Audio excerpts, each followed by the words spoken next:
Pleased to meet you. I'm Public Security Officer Chinyi. May I know the specific request you have for public security community service? Shh, hold on for a second. Oh, is that you, Manager? My apologies. I didn't recognize you while I was in autopilot mode. What are you two? If even androids can understand the meaning of life, then perhaps humans can too. Finished. What a classic. What are you watching so intently?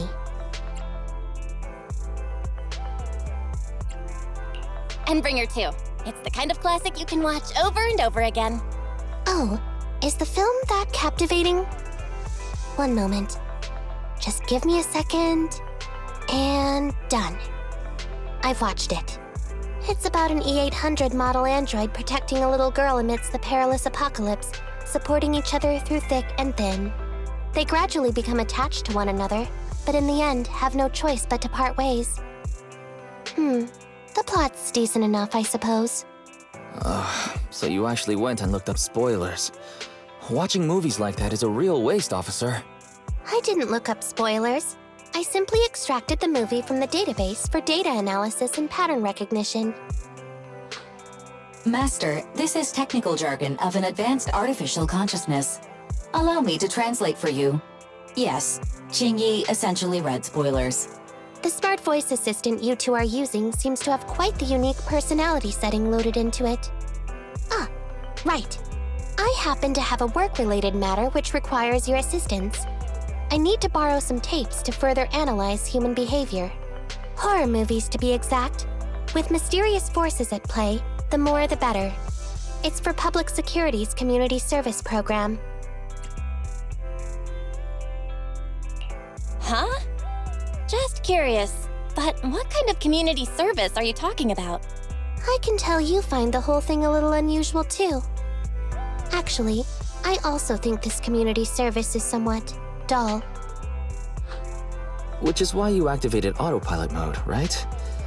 If only I could also handle tedious tasks while catching up on sleep. Tedious. Ha, ha. As if the mere word tedious could encompass everything. It all began when the bigwigs at Public Security realized that no matter how many decrees they make, Internet is still unstoppable. As a result, who else other than Officer Juyuan proposed a strategy of guiding rather than blocking? Citizens have a real need to face the hollows and can't always turn to Public Security for everything. So Internet has naturally appeared to meet those needs. If only every Public Security officer could dedicate a set amount of time to community service, helping citizens with their actual problems. Once we establish trust between citizens and Public Security, then the plan to completely eradicate Internet will have taken its first step. That plan would nip the problem in the bud. Indeed, Zhu Yuan proposing such a comprehensive plan is really reassuring. It is a good plan. However, for some reason, I sense that you two might not be completely sincere. Never mind. I suppose I'm not entirely sincere myself, mainly due to the absurd demands citizens are making. For example, testing whether their fiancé would flirt with other women behind their back. Or, I suspect there's some mysterious force at work on 6th Street. Please deal with it, officer. What's worse is my assigned partner today. Ugh, that guy. One second he's proclaiming that though community service seems a little trivial, he's determined and dedicated to taking up that task. Then, before I even finished a sip of hot water, he goes bolting off on another case somewhere else, like a gust of wind weaving through the mountains. Young people these days. Solving cases with a public security officer. Isn't it just like the plot of that one movie? I'm up for it. Count me in. I never expected the manager to be interested in such things. I think Belle just wants to show off and strut around with the public security badge pinned on her coat. If the manager is willing to assist, it would indeed be a great help to me. However, giving you a badge is out of the question. Nominally appointing you as an assistant public security officer, though, is a possibility. Then you go ahead, Belle. I'll look after the store. Then I'll go ahead and clear up the other community service appointments first. Let's meet on the street later.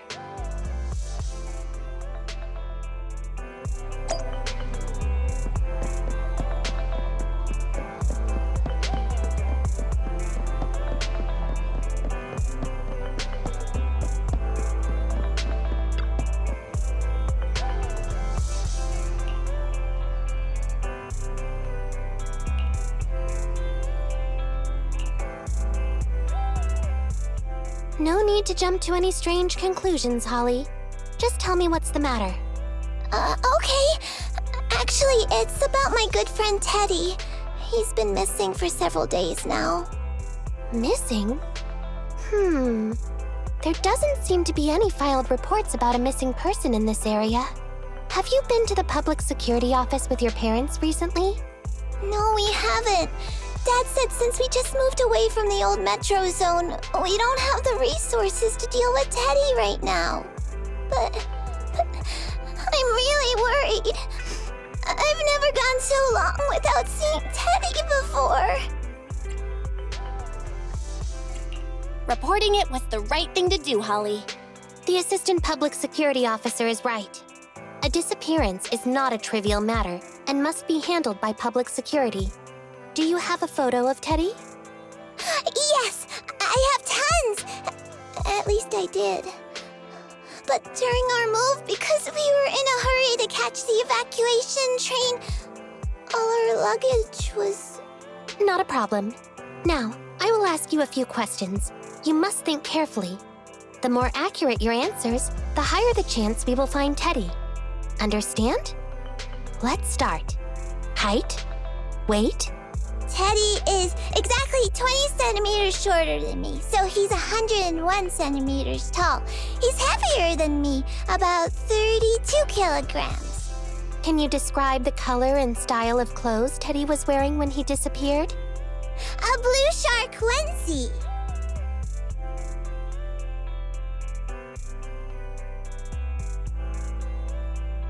So, Teddy must look something like this, right?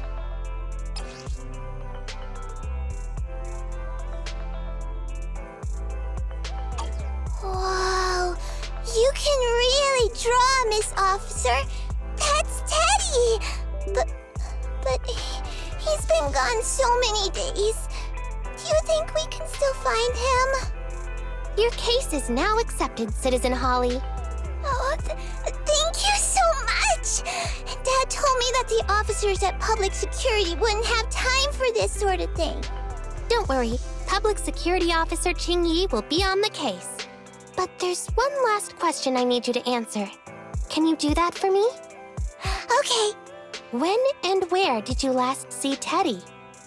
It was at the Gravity Cinema. I wanted popcorn, so Teddy went out to buy some. I waited until the movie was over, but Teddy never came back. Gravity Cinema? That's right next to the branch office, and yet a disappearance happened. I can't believe a crime would happen in plain sight like that. It's worth investigating. Good. But first, I need to escort Holly home. Let's meet later near Gravity Cinema in Lumina Square.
Judging from your appearance, it seems like you found something.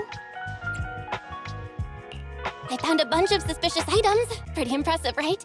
Please assess them, Chingy. Manager, why did you pick up so much trash?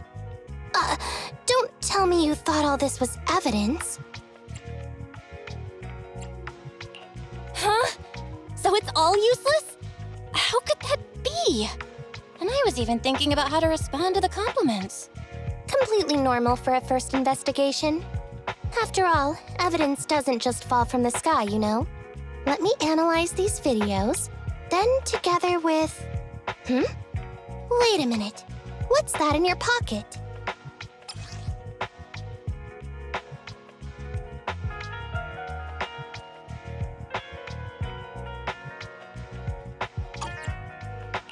I picked it up earlier. It's a signed poster and seemed collectible, so I thought I'd take it home. It has value as a collectible? Then it shouldn't have been discarded so carelessly for you to find like that. Without the manager's deep knowledge of films, I might have overlooked this detail. The handwriting is a bit smudged, but you can still make out "To Holly." If it was dropped by Teddy, it's worth further investigation. Let me scan it. Look, there's residue of a strong reaction from highly active etheric matter. Quite a significant amount, too. An item outside a hollow contaminated with such a high concentration of etheric residue. This actually makes our search easier. I've also made some progress. I discovered a suspicious vehicle that was parked here when Teddy disappeared. If it's related to the disappearance, then the vehicle might also be contaminated with etheric residue. Let's go and check it out.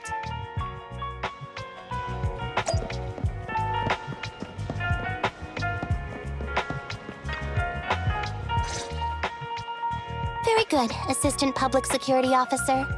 We quickly tracked down the suspicious vehicle. As I suspected, there's residue of a strong reaction from highly active etheric matter on the rear wheels. Then what are we waiting for? Let's go arrest the car's owner. Huh? No, that's not how this works. Criminal investigation requires concrete evidence. We need to keep calm, Assistant Officer. Etheric residue is indeed suspicious, but this is new Eridu after all. There are various causes for contamination with etheric residue. We can't quite deem it something particularly strange at this stage. No worries. I'll handle surveillance of the car. I don't need to sleep anyway. Are you sure you'll be okay if you don't rest at all, Chingy? Juyuan always expresses the same. It's just unnecessary concern. Everyone is acting like this. Juyuan, Holly, and now even the manager. Humans are indeed an interesting species, projecting so much emotion onto things that are not even alive. Though helping citizens is part of a public security officer's duties, Teddy is just a bangboo. In the end, the existence of intelligent machines is to be discarded in place of humans when danger arises. Take me, for example. Despite being an advanced model known as a 01NG6 criminal investigation automaton, I'm essentially just a bangboo with more complex functionality. And regarding life and death, I believe Teddy and I are identical. Neither of us actually cling to it. I really didn't expect Holly to be so upset. I'm no expert, but the purpose of intelligent machines definitely isn't just to be discarded. A most interesting species indeed. Don't worry, bangboo or automaton, we are not as fragile as humans. Today's investigation was very fruitful. With these leads, we can apply for an official search warrant from public security. If there's anything I need help with in the future, I'll be sure to contact you. I'll be leaving now.